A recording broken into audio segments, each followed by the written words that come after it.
मनीष, आप नजर बना के रखिए, दोबारा आएंगे आपके पास। और लगातार बड़ी खबरें सामने आ रही हैं, प्रतिक्रियाएं सामने आ रही हैं। भगदड़ पर निरंजनी अखाड़े के महामंडलेश्वर कैलाशानंद गिरी ने क्या कुछ कहा है, आपको सुनवाते हैं।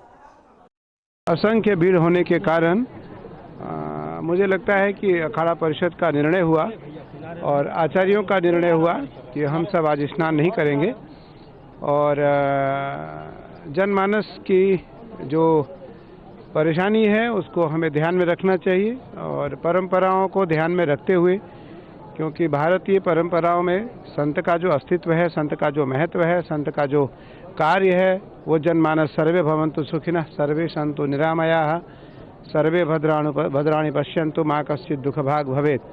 हम सभी को भद्र देखें, सभी के बारे में भद्र सुने, सभी के बारे में भद्र सोचें, उसको ध्यान में रखते हुए आज इस स्नान को वर्जित किया गया। इस स्नान को हमने स्नान करने से स्वयं को रोका और सभी अखाड़ों ने स्वीकृति दी और सब अखाड़ों ने इसको स्वीकार किया। अब घर के किचन से होगी लाखों की कमाई। होम बेकरी बिजनेस से बनाएं अपनी पहचान। डाउनलोड करें फ्रीडम ऐप और जानें इस बिजनेस के ट्रिक्स। तो हम बसंत पंचमी का स्नान धूमधाम से करेंगे।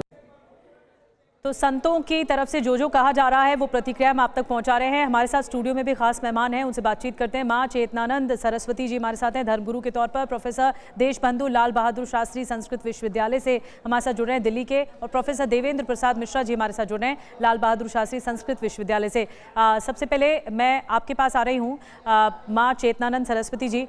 देखिए, 17वां दिन रहा कुंभ का, अब तक आयोजन ठीक से सुचारू रूप से चल रहे थे। अचानक से एक अफवाह, जो कि कहा जा रहा है कि अफवाह के आधार पर ही भगदड़ मची, उसके बाद पूरी व्यवस्था गड़बड़ा गई और बद इंतजामी के आरोप लग रहे हैं। देखिए, जिस तरीके की भीड़ थी, जो आकलन था उससे अधिक वहाँ संख्या में भीड़ थी और लोगों का आना अभी भी निरंतर जारी है। तो जो कुछ हुआ है वो अत्यंत दुखद है।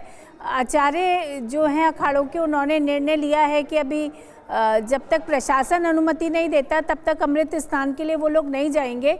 हमारी संवेदनाएं उन परिवारों के साथ हैं जिन्होंने अपने परिजनों को खोया है या जिनके परिजन हताहत हैं। लेकिन जहां तक प्रशासनिक व्यवस्था की बात है तो निश्चित एक प्रश्न चिन्ह तो लगता है कि जब लगातार ये कहा जा रहा था कि 10 से 12 करोड़ लोग आने वाले हैं, तो ये व्यवस्थाएं कैसे, इन व्यवस्थाओं में चूक हुई, ये प्रश्न तो बनता ही है। और लेकिन एक और भी बात है कि ये भीड़ किसी के नियंत्रण में नहीं है। ये लोग आ रहे हैं, श्रद्धा भाव से चले जा रहे हैं, आगे बढ़ते जा रहे हैं। इस पर किसी का भी नियंत्रण, ना तो अखाड़ों का कोई नियंत्रण है, ना प्रशासनिक व्यवस्था ही इसको नियंत्रित कर पाई। तो मुझे लगता है क्राउड मैनेजमेंट होता है, क्राउड मैनेजमेंट इतनी भीड़ के आधार पर प्रशासन की ओर से ही सुनिश्चित किया जाता है। वही मैं कह रही हूँ कि भीड़ को नियंत्रण करना कार्य था प्रशासनिक व्यवस्था। बिल्कुल, इसको लेकर, व्यवस्था को लेकर हर तरफ से यहाँ तक कि जो साधु संत है वो भी सवाल उठा रहे हैं